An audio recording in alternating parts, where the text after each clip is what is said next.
Hello and welcome back to Kinloch's Corner. Today I'm flying solo on this project as Susie's out in the garden doing her thing. So what I'm looking at doing is building a couple of Adirondack chairs to put out on our pallet deck. So I'm going to head into the shed and get started on that. We'll see you out there. So I've been doing a bit of research on these chairs and just checking out different designs and plans, and I've come across a woman that we actually subscribe to, Anna White.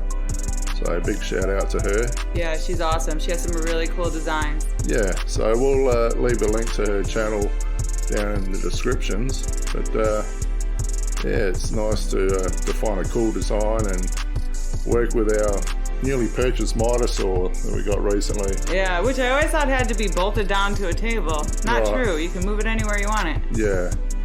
It makes jobs like this so much more convenient for sure. This is good. So just cutting up the support legs and this part we purchased. These were 2x4s that we purchased from Lowe's. They're about $5, so they weren't too bad. But we just wanted to have a really sturdy framework. I say we, you did all the work, but you did a mighty fine job too. You did all the editing though, babe. So you made it possible. I went to Lowe's and helped you buy the 2x4s. You did. No, you have a lot to be proud of. This came out really great. Yeah, pretty happy with the design in the end. It's cool. I like the floating back, you know, it looks cool.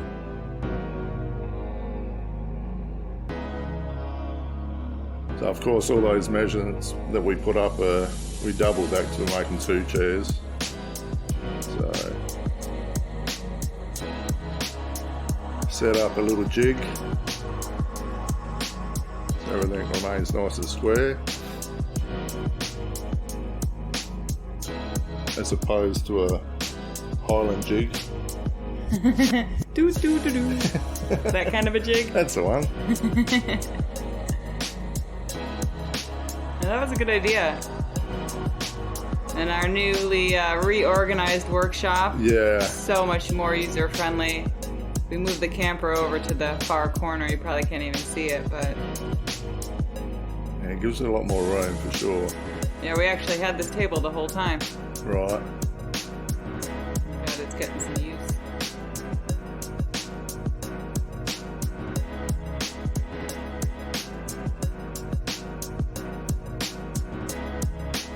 Look at me go, huh?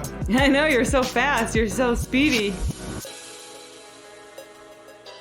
Time lapse. It's a crazy thing.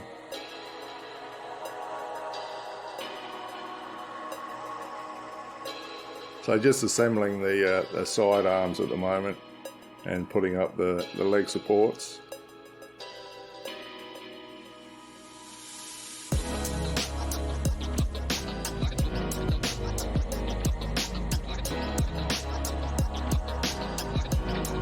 That's the thing too, once you get everything cut to length, it makes assembly a lot easier.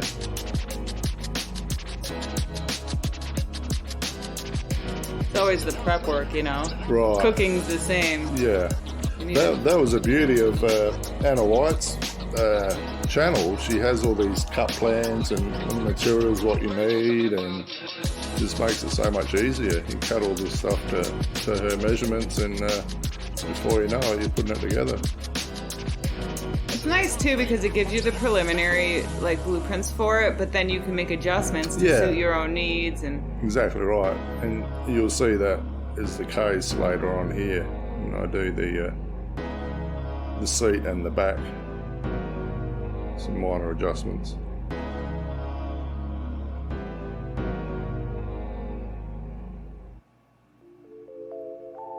No, it's definitely nice and sturdy though, that's for sure.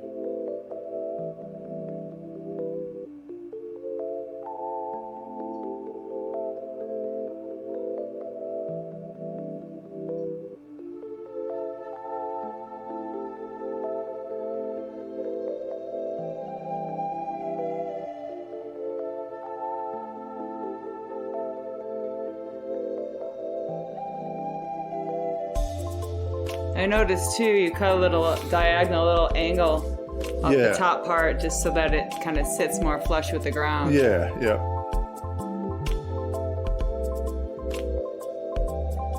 What angle did you cut that at? There's a measurement from the top of that supporting arm, 2.5 inches, and then the base is 3.5 inches. So you just do a cut right angle from the top section there, and it cuts it flat. Runs parallel with the front legs, so it sits square on the ground.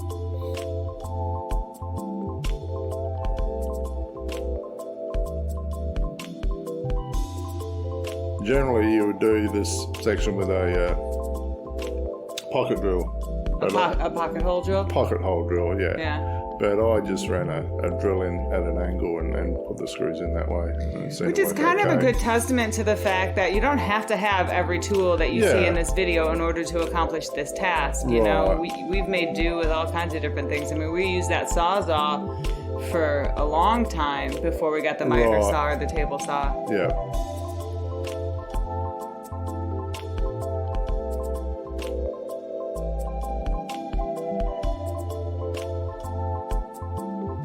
Just putting a support beam across the back there, hold it all together.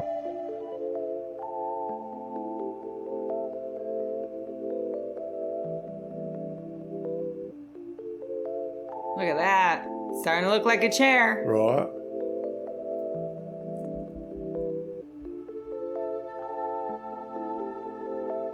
I mean, you got this whole thing done in basically 2 days. Yeah. Well, the big thing was waiting for the stain to dry and the poly to dry at the end there.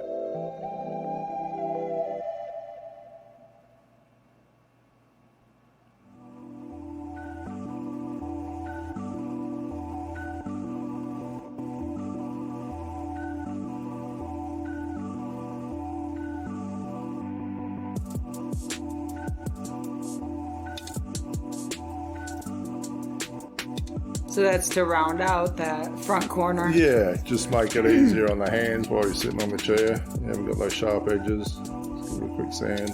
It's nice to work with new timber too. Normally I'm working with stringers out of pallets and that, so right. Makes a difference. If you fall down and hit your head on it, it won't cut. No, probably still would. Don't fall down.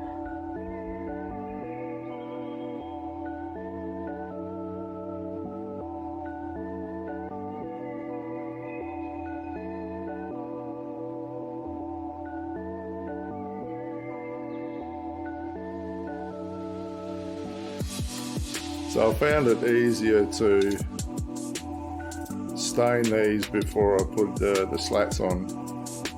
This makes it easier rather than trying to get in all the crevices and stuff. Yeah.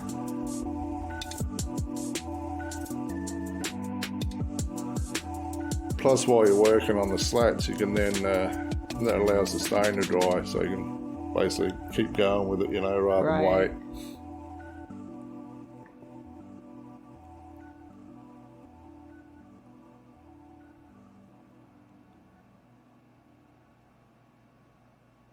And of course we used red mahogany, our go-to stain. We're like a broken record with the stain. We just love it. It's such a pretty color. Yeah. If you're into the darker stains, I mean, we just really like darker colors. So. Yeah. Plus it's going to match the pallet deck out the back. Make a statement. Right. We have a rep to uphold. We're famous in our town of 200 people.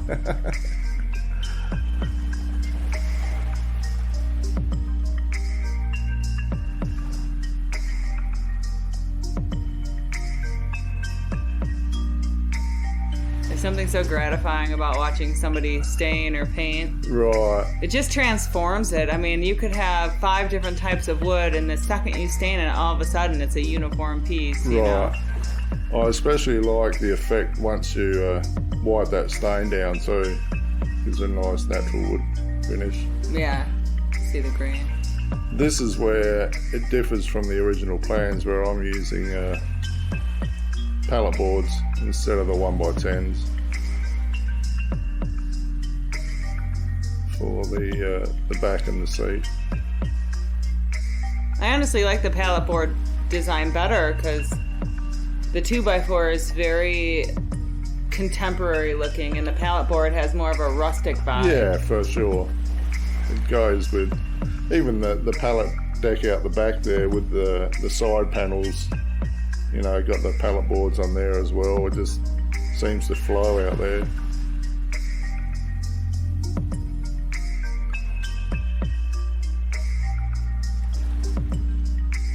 So just cutting all the seat backs here to length.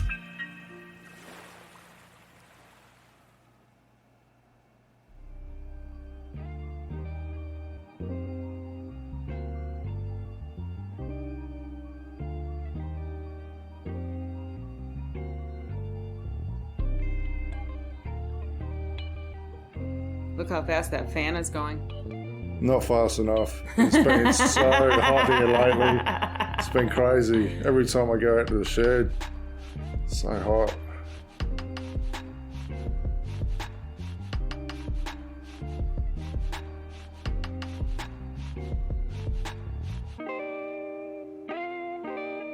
It's like a little production line. I know, right?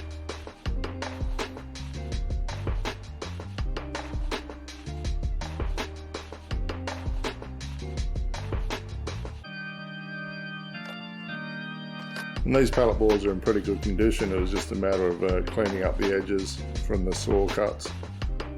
Just put a slight chamfer on them. Yeah, and these pallet boards came just from a pallet manufacturer. Yeah. So if you just call your local pallet manufacturer, there's lots of places. These ones weren't free. We got a pallet of just boards broken down for about $50. Yeah. But you can find them for free. I mean, you call around, you find the right places, shipping companies. Right. The beauty of this too was we didn't have to break the pallets down. It was just a pallet full of slats. So. Right. Just get some nails out. But even in that case, the nails were cut, so there was a flat edge to pop them out. Yeah, for sure.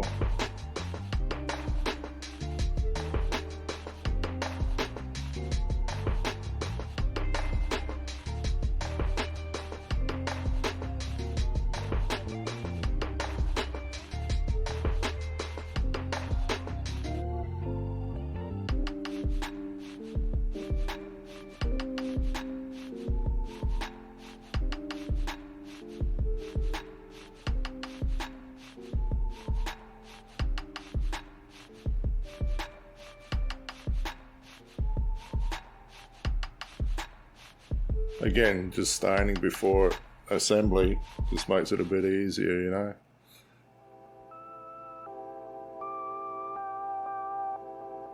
I really find that it does. You know, different people have their different techniques, and we often see a lot of people, putting it together and then staining it, but this just works better for us.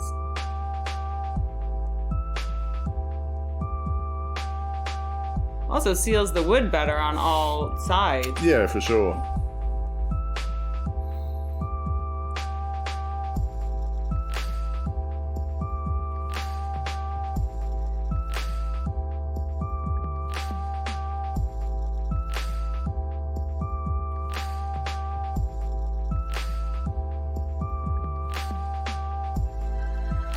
I just let this sit overnight and then started assembly the next day.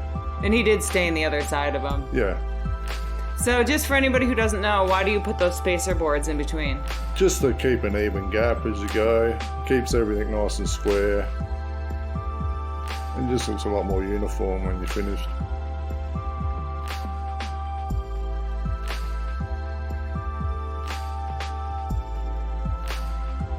Some people like to close this in, but I tend to like the gaps there.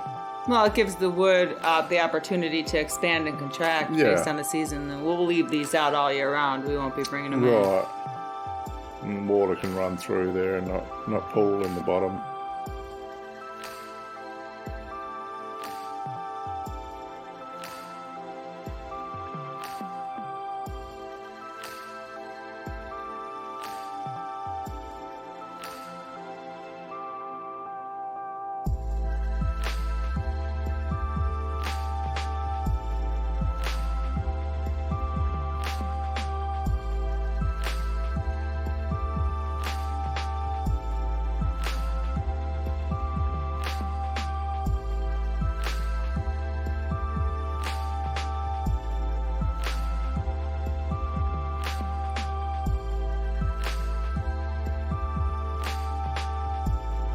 Nice to have 2 drills.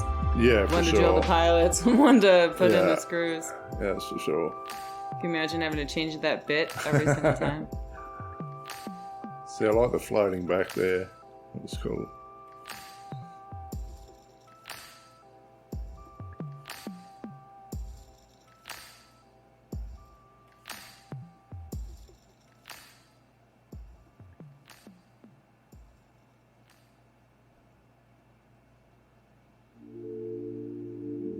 Sorry I got my back to you guys, but there didn't seem to be any way around that as far as putting that seat on. Yeah. So. It's hard to get the aerial view. Right. Yeah. Make a little contraption to be able to do that. Have a little drone flying around in the shed.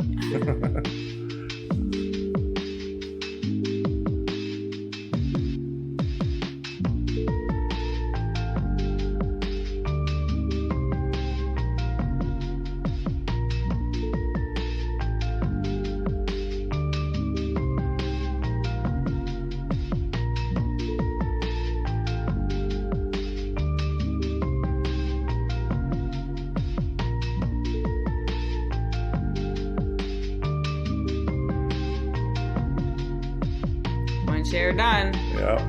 Well, hang on, there's 2. Would you put 2 coats of poly on? Yeah, yep. This is where the timber really pops once you get the poly on. You can even see it on the arm of that first chair you just did. Right. The difference.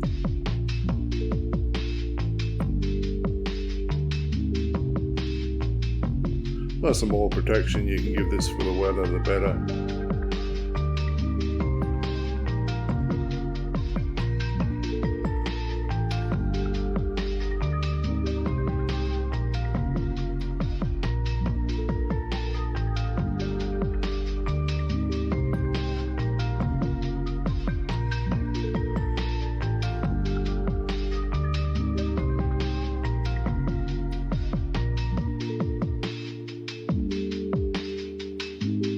Really nice to see the difference, the one on the left and the one on the right, before and after poly. Right.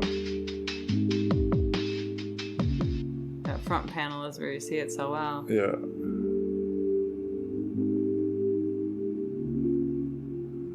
Look at that.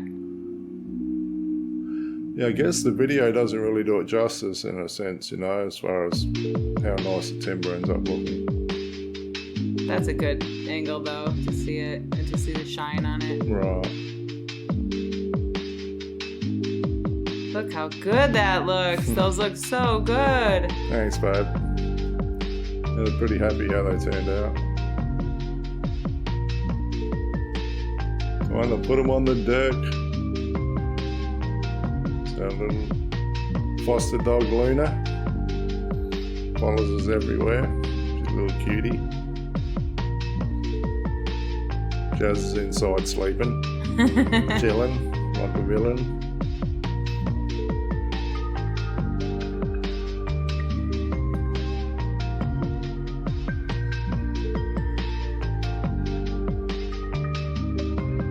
Got the matching set. How cute. I love that. Maybe we could make some little footrests to go with them. That'd be a cute little addition. Those look awesome. You really did a fantastic job. Good work, babe. Thanks, babe. Yeah, I really like them. You get plenty of use out of them.